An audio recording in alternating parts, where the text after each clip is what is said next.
주일 예배에 참여하신 한성교회 모든 성도 여러분을 환영하고 축복합니다.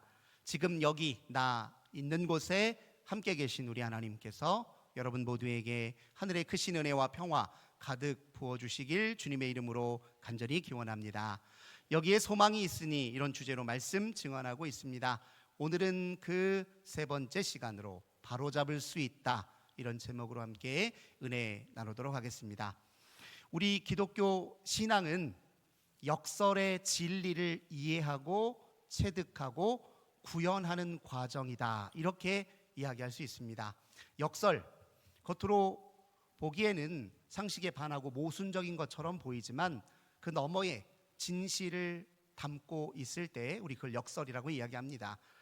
우리 종교적인 모든 가르침들은 다 이런 역설의 진리를 함축하고 있습니다. 문학에서는 표면적인 모순적인 진술 너머에 진실을 담는 그런 문학적 기법을 역설법이라고 이야기하죠. 우리 예수님은 우리에게 하나님 나라에 관한 진리를 가르치실 때 이 역설법을 활용하여 가르치신 경우가 참 많았습니다. 몇 가지 가르침만 제가 열거해 드리면, 마태복음 19장 30절이죠. 먼저 된 자로서 나중되고 나중된 자로서 먼저 될 자가 많으니라. 누가복음 14장 11절에 무릇 자기를 높이는 자는 낮아지고 자기를 낮추는 자는 높아지리라. 또 마태복음 18장 3절, 누구든지 이 어린아이와 같이 되지 아니하면 결단코 천국에 들어가지 못하리라. 요한복음 12장 25절, 자기의 생명을 사랑하는 자는 잃어버릴 것이요 이 세상에서 자기의 생명을 미워하는 자는 영생하도록 보전하리라. 다 역설의 진리를 설파하신 대표적인 내용들입니다. 이 종교적인 차원에서 역설을 이해하자면 상호 모순되어 보이는 것들이 공존하는 가운데 그 사이에서 창조적 긴장과 변화가 나타나는 일들을 종교에서 말하는 역설이다, 이렇게 이해할 수 있습니다. 이 역설의 궁극적 형태가 바로 십자가입니다. 예수님의 십자가는 역설 중에 역설이지요. 예수님 친히 죄인을 자처하심으로 죄인된 우리를 구원하셨습니다. 예수님 친히 낮아지심으로써 가장 낮은 곳에 있는 우리를 높여주셨습니다. 예수님 친히 약해지심으로써 약한 우리를 강하게 하셨습니다. 예수님 친히 모든 고난을 짊어지심으로써 우리의 고난을 초월하도록 도우셨습니다. 예수님 친히 죽으심으로 죽음의 권세를 이기시고 죽음의 권세에 매여 있는 이를 건져내셨습니다. 그래서 십자가의 진리는 곧 역설의 진리입니다. 이 역설의 진리, 십자가의 진리를 우리 영적 삶의 핵심 원리로 제시한 사람이 바로 바울입니다. 바울의 대표적인 신앙 고백, 갈라디아서 2장 20절이죠. 내가 그리스도와 함께 십자가에 못 박혔나니 그런즉 이제는 내가 사는 것이 아니요 오직 내 안에 그리스도께서 사시는 것이라. 내가 죽어야 내 안에서 그리스도께서 사시고 그래야 내가 진정으로 산다는 고백입니다. 한 번 더 말씀드립니다. 내가 죽어야 내 안에서 그리스도께서 사시고 그래야 진정으로 내가 산다. 이 고백을 바울이 했고 그 고백에 기초해서 신앙생활을 해야 한 것이 바로 우리들입니다. 근데 우리 이런 의문을 가질 수 있어요. 도대체 어떻게 죽으란 말인가? 내가 스스로 생을 끊으란 말인가? 그건 아니라는 것쯤은 우리는 다 알고 있지요. 도대체 내가 죽는다는 것이 무엇을 의미할까? 이런 의문이 들 때 우리 질문을 좀 바꿔야 됩니다. 죽어야 하는 내가 있는가? 죽어야 하는 내가 있다면 그 나는 도대체 무엇인가? 이런 질문으로 접근해야 죽어야 산다는 의미를 더 온전히 이해할 수 있습니다. 제가 반복해서 말씀드리지만 우리는 내가 가진 것, 내 소유와 나 자신을 동일시할 때가 참 많습니다. 내가 남들에게 듣는 평가, 내 사회적 이미지를 나 자신과 동일시할 때가 많습니다. 내가 해온 것, 내가 이룩한 것, 내가 할 수 있는 것, 업적, 성공, 성취를 나 자신과 동일시할 때가 얼마나 많냐고요. 우리가 그렇게 사는지 아닌지는 금세 확인이 됩니다. 가진 것이 없어서 비참한 생각이 들면 우리는 내 소유와 나 자신을 동일시하고 있는 것입니다. 남들에게 쓴소리 한마디 들으면 밤잠을 설치고 있다면 나는 남들의 평가와 사회적 이미지 나 자신과 동일시하고 있는 것입니다. 번번이 실패해서 인생이 저주스럽게 느껴진다면 나는 성공과 나 자신을 동일시하고 있는 것이 확실합니다. 그런데 이렇게 소유나 명성이나 업적이나 성공을 동일시한 내가 진짜 나입니까? 가짜 나이잖아요. 우리 다 알잖아요. 이 가짜 나가 나를 주인 노릇하며, 내 주인 노릇하며 나를 이리 끌고 저리 끌고 되는 상황을 그대로 내버려 두시겠습니까? 이 가짜 나가 고집을 피우고 인생에서 자기를 드러내려고 할 때 그대로 내버려 두시겠습니까? 가짜 나에 얽매이지 않고 사는 것, 이게 나를 죽이는 일입니다. 가짜 나가 고집을 부리면 그 고집을 멈추는 것이 나를 죽이는 일이에요. 이렇게 내가 죽어야 할 내가 바르게 죽어야 진짜 나로 살아갈 수 있습니다. 만약에 이 가짜 나를 그냥 내버려 두고 방치해 두면 그 가짜 나가 나를 집어삼켜서 내 인생을 망가뜨리고 고통에 빠뜨릴지 모릅니다. 이 가짜 나는 모두 세상에서부터 온 것입니다. 하나님에게서 온 것이 아니에요. 요한일서 2장 16절에서 요한일서 기자는 이렇게 얘기합니다.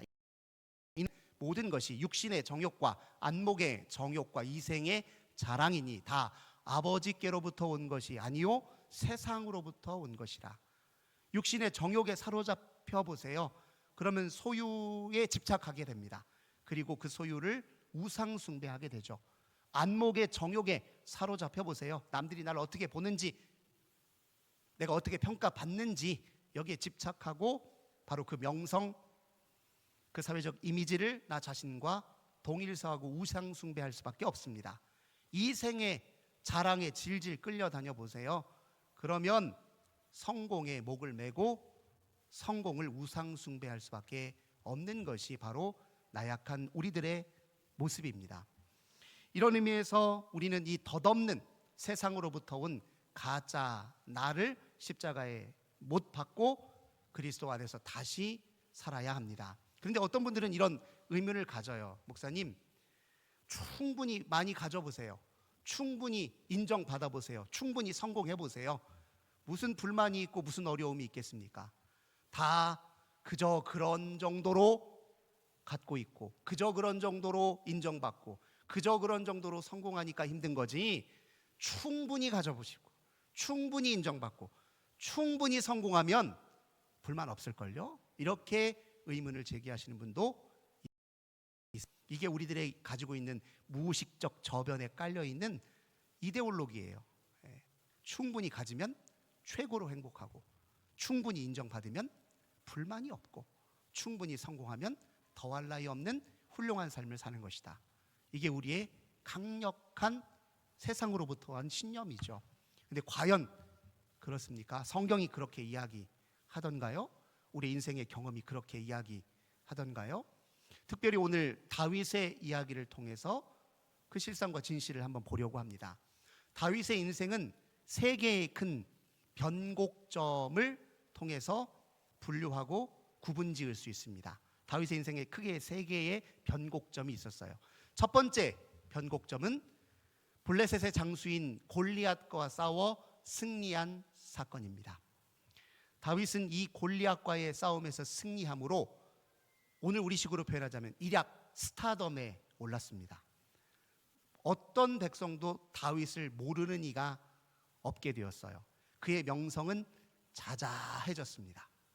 그런데 그 명성이 그의 발등을 찍었습니다. 당시 이스라엘의 왕은 사울 왕이었죠. 그가 다윗의 명성을 질투하고 시기하기 시작했습니다. 본래 이 사울은 의심이 많아요. 자기 불신이 많아요. 혹시 나를 남들이 깔보면 어떻게 하지? 왕 자격 없다 이렇게 보면 어떻게 하지? 혹시 누군가 나를 얕보고 이 왕좌에서 나를 끌어내리면 어떻게 하지? 원래 불신이 많고 원래 불안이 높은 사람이에요.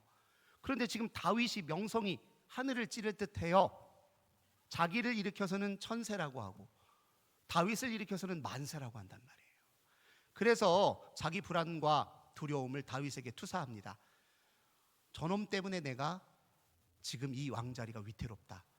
저놈 때문에 내가 지금 제대로 왕 노릇하기 어렵다, 이렇게 판단을 내리니 그를 죽이려고 들었지요. 그래서 이때부터 다윗이 명성이 하늘을 찌를 듯한 그 순간에 그는 도망자 신세가 되었습니다. 10년 세월 그는 도망 다녀야 했어요. 근데 명성이 자자하니까 숨을 어디를 가든 다윗을 다 알아요. 숨을 곳이 없으니 인적이 드문 곳만 찾아가야 했습니다. 얼마나 비참해요. 명성이 이렇게 자기 발등을 찍습니다. 도저히 숨을 곳이 없어서 심지어 블레셋 진영에까지 들어가 숨었어요. 블레셋은 5개의 도시국가 연합체였는데 그 중에 가드라는 곳에 숨어 들어갔어요. 그런데 그곳에서 다윗을 아는 사람이 있어요. 이 목숨이 위태로우니 다윗이 어떻게 했습니까? 그 가드 왕 앞에서 침을 질질 흘리면서 미친 사람으로 연기를 했어요. 얼마나 비참했을까요? 명성이 하루아침에 자기를 치는 무기가 되어서 세상으로부터 등 떠물려 멀리 갔습니다. 그런데 역설적으로 이 시기 다윗은 하나님과 가장 가까이 지냈습니다. 이 시기 동안 그는 인격과 영성이 매우 깊게 성장하고 매우 높게 성장했습니다. 이 시기 가장 하나님과 가까웠어요. 한번 여쭤볼게요. 명성을 얻고 하나님을 잃는 게 나으십니까? 명성을 잃고 하나님을 얻는 게 낫습니까? 물어보나 마나죠. 하나님을 얻어야 명성이 있을 때 그 명성이 나를 해치는 무기가 되지 않도록 경계하고 잘 다룰 수 있습니다. 하나님을 얻어야 명성이 땅에 떨어지는 순간에도 빛나고 아름다운 삶을 살아낼 수 있습니다. 하나님이 있으면 명성이 없어도 빛나고 아름다운 삶을 살아낼 수 있다고요. 다윗 인생의 두 번째 변곡점은 언제였느냐? 그가 이스라엘의 전체 왕이 되어서 이스라엘을 통일 왕국으로 단단하게 그 기초와 틀을 마련해서 완성시켰을 때, 그때가 다윗의 두 번째 인생의 변곡점이었습니다. 다윗이 통일 왕국을 건설하기까지 그 과정을 잠깐 설명을 드리면, 사울이 그렇게 다윗을 죽이려고 하다가 결국 블레셋과의 전투에서 목숨을 잃습니다. 그러자 다윗이 유다 지파 출신이잖아요. 유다 지파 사람들이 다윗을 왕으로 옹립합니다. 헤브론 지역에서. 그래서 헤브론에서 유다가 다윗이 유다의 지파의 왕으로 등극합니다. 이때 다른 11지파는 어떻게 했느냐? 사울의 아들인 이스보셋을 왕으로 옹립합니다. 사울의 아주 출중한 지휘관이자 장군이었던 아브넬을 중심으로 해서 이스보셋을 왕으로 옹립해요. 그래서 이스라엘이 한동안 둘로 분열된 채로 대립되어 있는 상황이 있었습니다. 그때 다윗은 어떻게 했느냐? 저 같으면 전면전을 펼쳐서 아예 그냥 11지파까지 전부 다 한 번에 통일시켜버릴 것 같은데 다윗은 그렇게 하지 않았습니다.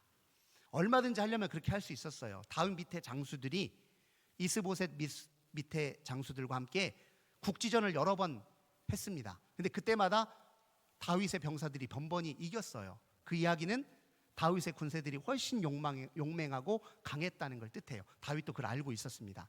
마음만 먹으면 이스라엘 전역을 무력으로 전쟁으로 정복할 수 있었어요. 하지만 다윗은 하지 않았습니다. 왜요? 다윗은 하나님의 약속을 신뢰했거든요. 그때를 기다렸습니다. 그래서 다윗이 유다의 왕으로 7년쯤 왕정을 잘 이끌고 있을 때 저 이스보셋의 휘하의 장군 둘이 쿠데타를 일으켜서 이스보셋을 암살합니다. 그리고 이스보셋의 머리를 들고 다윗의 앞으로 나타나요. 다윗의 영예를 얻으려고 그렇게 했겠죠. 자기 보니까 이쪽은 글렀어요. 다윗이 앞으로 뜨는 해야. 그래서 자기 나름의 이제 다윗에게서 인정받아야지 하고 이스보셋의 머리를 들고 왔는데 정작 다윗은 그들을 처단합니다. 그 일을 못마땅하게 여겼어요. 그것이 저 11지파 백성들의 마음에 얼마나 큰 상처가 되었는지 다윗이 정확하게 알고 있었습니다. 이런 식으로 자기 힘으로 억지 노력으로 이스라엘 전체의 왕이 될 수는 없다라고 다윗은 정확하게 판단을 내렸습니다. 그 모든 진심이 다른 11지파에게도 닿았지요. 그래서 이스보셋마저 죽고 나자 11지파 백성들이 다윗에게로 옵니다. 우리의 왕이 되어 주십시오. 그래서 다윗이 12지파, 이 지파는 본래 느슨한 연합체를 이루고 있었어요. 아직 극바로스의 면모를 갖추지 못하고 있는 상황이었습니다. 그런데 12지파의 왕으로 올라서자 다윗은 그때부터 이스라엘 전체를 하나의 통일 왕국으로 세우기 위해 힘쓰기 시작했습니다. 제일 먼저 했던 일은 수도를 바꾸는 일이에요. 예루살렘을 수도로 삼았습니다. 새로운 구심점을 마련한 것이죠. 그리고 당시 이스라엘을 가장 크게 위협했던 블레셋을 제압해서 저 지중해 해안가로 몰아넣습니다. 더 이상 이스라엘의 위협을 가하지 못하도록. 그리고 나서 언약궤를 예루살렘에 옮겨 놓습니다. 변방에 방치되어 있던 언약궤, 기럇 여아림에 방치되어 있던 언약궤를 예루살렘에 옮겨 놓습니다. 왜요? 이스라엘의 통치 이념은 율법에 있고 이스라엘은 말씀의 기초 위에 세워져야 하는 나라이기 때문에 그렇습니다. 언약궤를 옮겨 놓고 주변국들, 이스라엘을 위협하는 나라들을 하나하나 제압합니다. 여호수아를 통해 하나님이 12지파에게 주셨던 땅을 다윗이 하나하나 다 회복해서 본래 모습으로 돌려놓았어요. 주변국들이 다윗을 두려워하기 시작했습니다. 조공까지 바치는 일이 일어나요. 나라는 부강해지고 안정되기 시작했어요.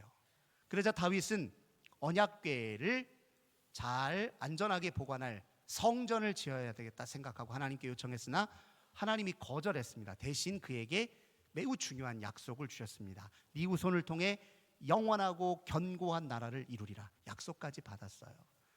자, 다윗은 지금 왕으로서의 정점에 올라 있습니다. 왕으로서 대성공을 거뒀어요.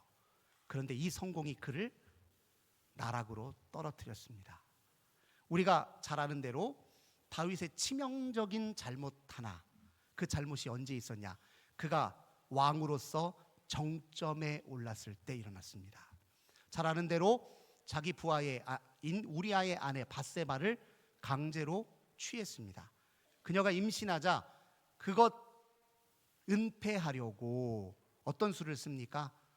당시에 암몬과 전쟁 중이었는데 전쟁 중인 군인이니까 집에 가지 않고 이 병영에 머물러 있었어요. 우리아를 불러다가 일부러 집에 내려가게 합니다. 그 아내가 지금 임신했는데 그가 내 아이가 아니라 네 아이다 이렇게 말할 명분을 만들어야 되잖아요. 근데 이 우리아가 얼마나 충성스럽든지 집으로 안 내려가고 그냥 병영에서 같이 기거합니다. 실패했어요. 얕은 수를 썼다가 실패합니다. 다윗이 그래서 어떻게 하냐? 죽여야 되겠다 마음을 먹습니다. 암몬과의 치열한 전투의 최전선에 그를 위치시켜요. 배치합니다. 그리고 실제로 우리아가 그렇게 죽임을 당합니다. 믿겨지지가 않죠. 이전에 다윗의 행보에 비하면 이거 다윗 맞아? 지금까지 보여준 다윗 어디 갔어? 어떻게 이렇게 잔혹하고 비열하고 음흉하고 이렇게 추악한 모습을 보일 수 있지? 충격적입니다, 사실. 그런데 이 모습도 실은 다윗의 모습입니다. 다윗이나 우리나 다 빛과 어둠을 가지고 있습니다. 우리 안에 선과 악이 공존하고 있습니다. 우리 안에 하나님의 형상도 있지만 죄의 씨앗도 같이 있습니다. 다윗이나 우리나 모순 덩어리이고 부조리하기는 매 한 가지입니다. 우리 어떤 때는 지극히 아름답지만 동시에 지극히 추하기도 합니다. 한없이 강해 보이기도 하지만 동시에 턱없이 나약하기도 합니다. 그게 우리의 실상이에요. 그게 우리의 모순이고 그게 우리의 부조리입니다. 그게 인간됨입니다. 이 모순과 부조리를 어떻게 뛰어넘느냐, 어떤 영적 자세를 취해야 되느냐, 바울은 고린도후서 4장 6, 7절에서 이렇게 말씀합니다. 어두움 가운데 빛이 있으라 말씀하신 그 하나님께서 예수 그리스도의 얼굴을 아는 하나님의 영광의 빛을 우리 마음에 비추셨다. 우리가 이 보배를 질그릇에 담고 있다. 하나님의 크신 능력이 우리에게 있지 않고 하나님에게 있다.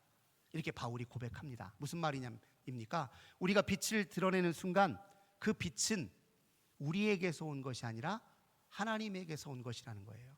우리 홀로는 어둠일 뿐이라는 겁니다. 우리가 보배로움을 드러낼 때 그 보배로움은 우리 것이 아니라 주님 것이라는 거예요. 우리가 큰 능력을 드러낼 때 그것 우리 것이 아니라 주님 것이라는 거, 그걸 인정하라고 바울이 이야기합니다. 우리 홀로는 질그릇에 불과하고 우리 홀로는 무능력에 불과하다고 바울이 이야기합니다.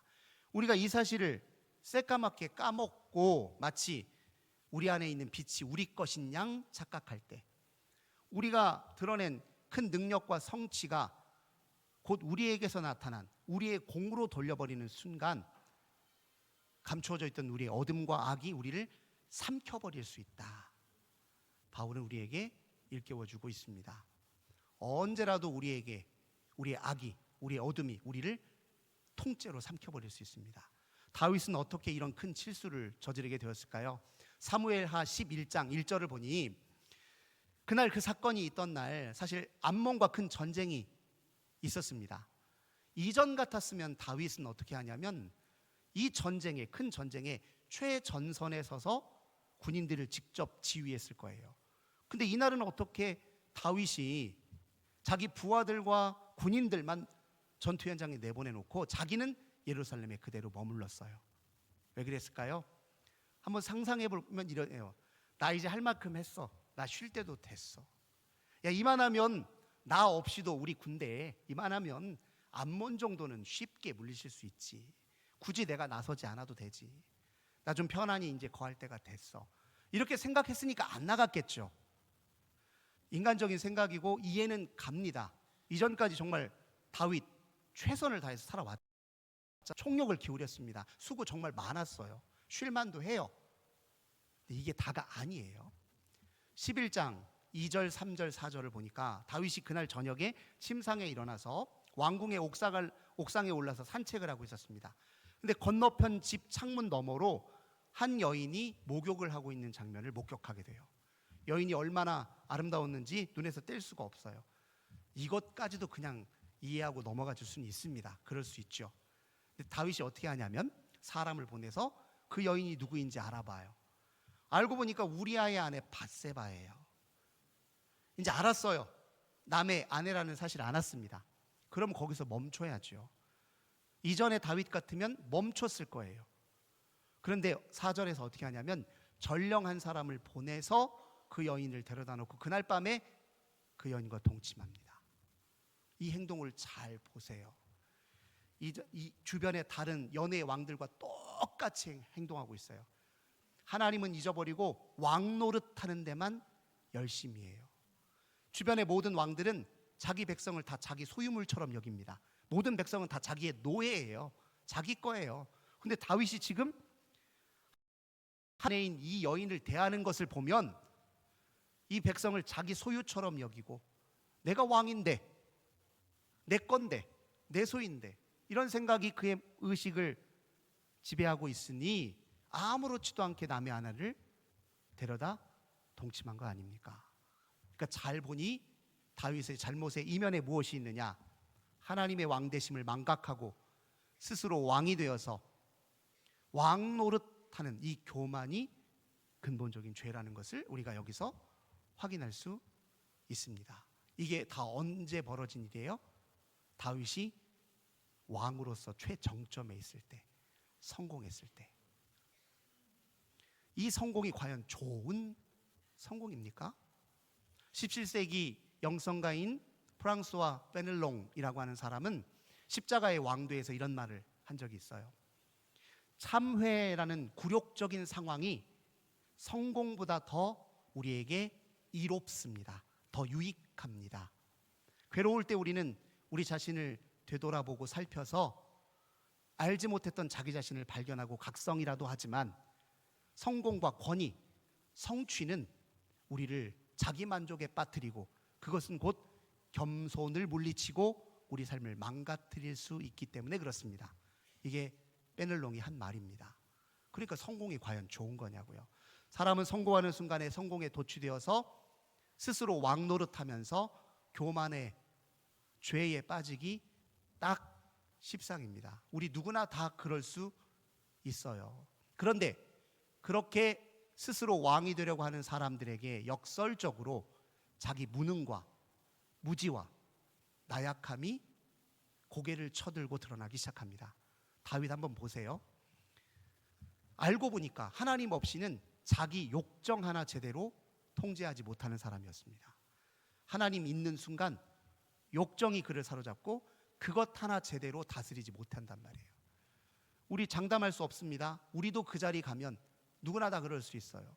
지금이야 내가 도덕적으로 정결하게 살 만큼 내가 괜찮은 사람이다 생각할 수 있지만 최고의 권력의 자리에 한번 서보세요. 어떤 악한 본성이 나를 지배할지 모릅니다. 다윗이 지금 그 상황에서 딱 그렇게 보여요. 알고 보니까 하나님이 잊으면 욕정 하나 통제 못하는 사람이에요. 밧세바가 음신했다는 걸 아니까요, 그거 들통날까 봐 전전긍긍하면서 아주 야비하고 아주 비열하게 사람을 그렇게 죽게 했어요. 차라리 도망 다닐 때는 얼마나 바울이 밝고 빛나고 보석처럼 보입니까? 도망 다니는 순간에는. 근데 왕으로서 최정점에 올랐을 때는 이렇게 추악하고 더러울 수가 없어요. 그게 지금 다윗의 성공이 보여준 일입니다. 심지어 자기가 그러고 있는 것을 깨닫지도 못해요. 그래서 나단 선지자가 그에게 와서 그를 깨닫게 하려고 이야기 하나를 들려줍니다. 어느 부잣집에 나그네가 방문했습니다. 당시 고대 관습에 의하면 나그네가 방문하면 극진하게 대접하는 것이 관례예요. 근데 이 부자가 자기 집에 방문한 나그네를 대접하려고 옆집 가난한 집에 가서 그 집 양새끼를 강제로 뺏어다가 나그네를 대접했어요. 이야기를 듣더니 다윗이 어떻게 반응합니까? 천하에 이런 못된 놈이 다 있냐고 흥분을 해요. 근데 그게 누구 모습이에요? 자기 모습이죠. 그 이야기가 거울처럼 다윗을 비춰주니 다윗이 그제서야 무릎을 치고 옷을 찢고 회개, 그리고 그 회개와 참회의 고백을 담아 쓰여진 시가 바로 시편 51편이에요. 이 시편 51편을 보면 회개의 진정한 의미가 무엇인지 우리가 확인할 수 있습니다. 51편 4절에 다윗은 이렇게 고백합니다. 내가 주께만 범죄하여 주의 목전에 악을 행하였사오니. 내가 알고 보니까 내가 이렇게 실수하고 잘못을 저지른 것은 내가 그저 무능해서, 내가 그저 약해서가 아니라 실은 하나님을 인정하지 않아서이구나, 이렇게 고백한 거예요. 우리는 이렇게 생각해요. 우리가 무능하고 그래서 실수도 많고 그래서 실패도 많고 그래서 우리 삶이 잘못됐다 생각하기 쉬워요. 근데 그게 아니라니까요. 무능하고 실패도 많으면서 여전히 자기를 맹신하지 하나님을 부정하니까 우리 삶이 잘못되고 엉뚱한 길로 가는 것입니다. 무능과 무지와 나약함이 문제가 아니에요. 그럼에도 불구하고 주님을 의지하지 않는 것이 핵심 문제입니다. 다윗은 5절에서 또 이렇게 고백해요. 내가 죄악 중에서 출생했고 어머니가 죄 중에서 나를 잉태하였습니다. 무슨 말입니까? 하나님 없이 나는 그저 죄인에 불과합니다, 이런 뜻이에요. 주님 없이 우리는 그저 죄인이요, 주님 없이 우리는 그저 어둠이요, 주님 없이 우리는 그저 질그릇에 불과하거든요. 동시에 다윗은 또 이렇게 고백합니다. 51장 17절 여호와께서 구하시는 제사는 상한 심령이라 하나님이여 상하고 통회하는 마음이 주께서 멸시하지 아니하시리이다. 무슨 말입니까? 내가 이렇게 하나님 없이는 죄인에 불과하지만 주님께 돌이키기만 한다면, 통회하기만 한다면 주님은 언제라도 누구라도 가리지 않고 받아주신다는 거예요. 우리는 이렇게 생각할 때가 많아요. 내가 이렇게 잘 안 되는 건 하나님 나 미워해서, 하나님 나 상관하지 않으시고 나 멸시하셔서 그런 거 아닙니까? 내가 실패하고 무너지고 부서지면 하나님이 나를 저주하신 것으로 인식해요. 근데 상황은 정반대입니다. 내가 부서지고 연약하고 나약해지면 그거 하나님께로 가까이 가라는 사인이거든요. 그건 우리를 하나님께로 더 가까이 데려다 놓는 영적 방편이지 하나님을 저주할 핑곗거리가 결코 아닙니다. 우리는 죄인이지만 죄인인 우리를 하나님은 여전히 사랑하십니다. 죄인임을 알았으면 거룩하신 주님께로 향하는 것이 마땅한 일이지 자기 죄를 하나님의 저주로 핑계 삼는 일은 어리석은 일입니다.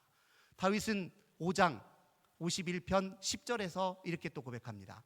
하나님이여 내 속에 정한 마음을 창조하시고 내 안에 정직한 영을 새롭게 하소서. 다윗은 알았어요. 나 무능하고 무지하고 나약한 면 있지만, 그래서 실수하고 넘어지고 부서질 수도 있지만, 그러나 주님께로 돌이키기만 하면 주님 나를 바로잡으시고 바로 세우시고 바꾸어 주실 것이다. 이렇게 믿었단 말이에요. 우리도 이런 믿음이 중요합니다. 근데 이 믿음을 가지면요, 역설적으로 무능한 사람은 자기 무능에 개의치 않고 유능하게 행동하려는 용기가 생깁니다. 이거 참 묘해요.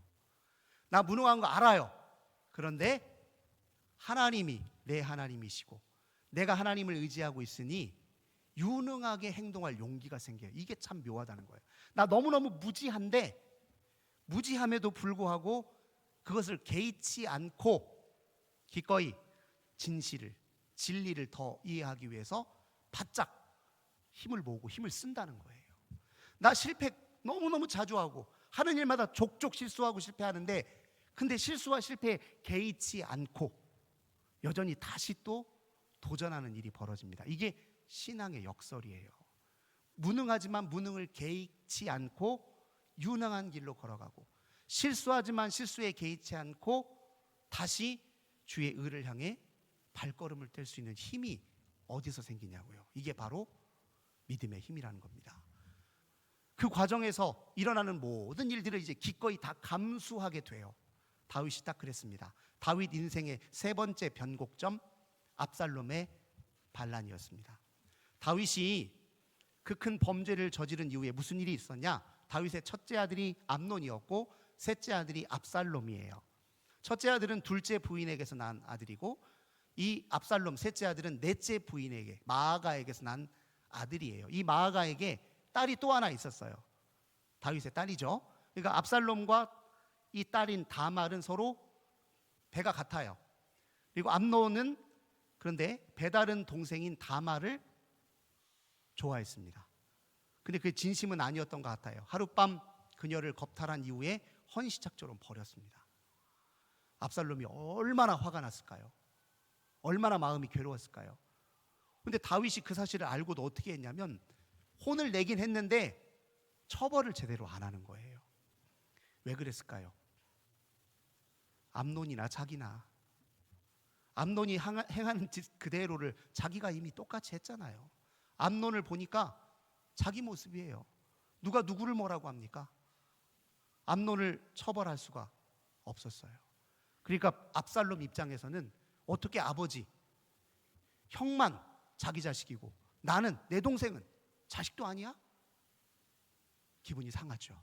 그래서 잔치자리에 형들을 불러다 놓고 거기에서 그 형들을 잔혹하게 살해합니다. 그리고 어디로 도망가느냐? 블레셋 진영으로 도망을 가요. 이런 비극이 있었지만 다윗은 압살롬도 또 원망할 수 없는 거예요. 알고 보니까 다 자기가 자초한 일이거든요. 오히려 압살롬이 그리워졌어요. 그래서 다시 그를 데려옵니다. 하지만 달갑게 맞이할 수는 없었어요. 그래서 냉랭한 채로 왕궁에서 지내니까 압살롬이 또 기분 나쁜 거예요. 불렀는데 왜 이렇게 나를 무시하는 거야? 그래서 또 계략을 꾸밉니다.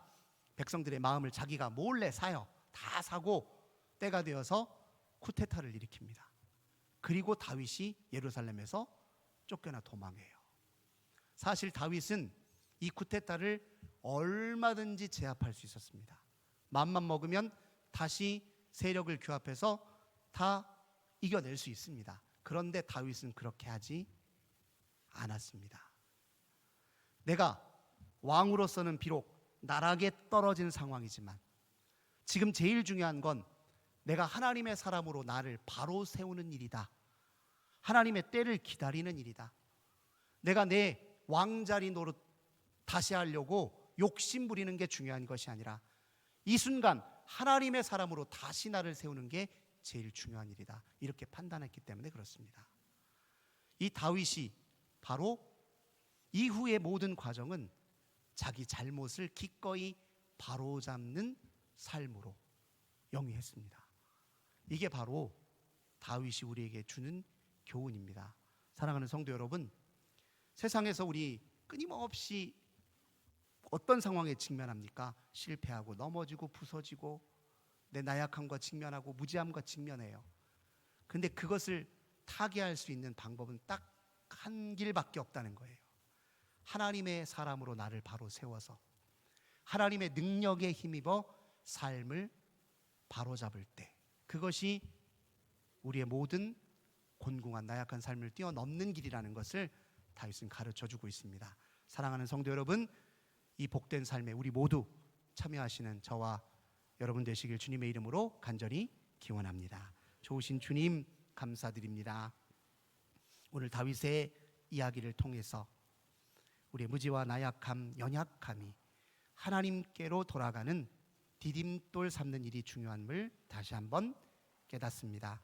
하나님의 사람으로 나를 바로 세워야 내 삶이 바로 잡힐 수 있다. 굳게 믿고 연약한 중에도 주님 의지하여 주님 향한 걸음 멈추지 않는 우리들 되게 도우소서. 예수님의 이름으로 기도드립니다. 아멘. 우리 찬송 391장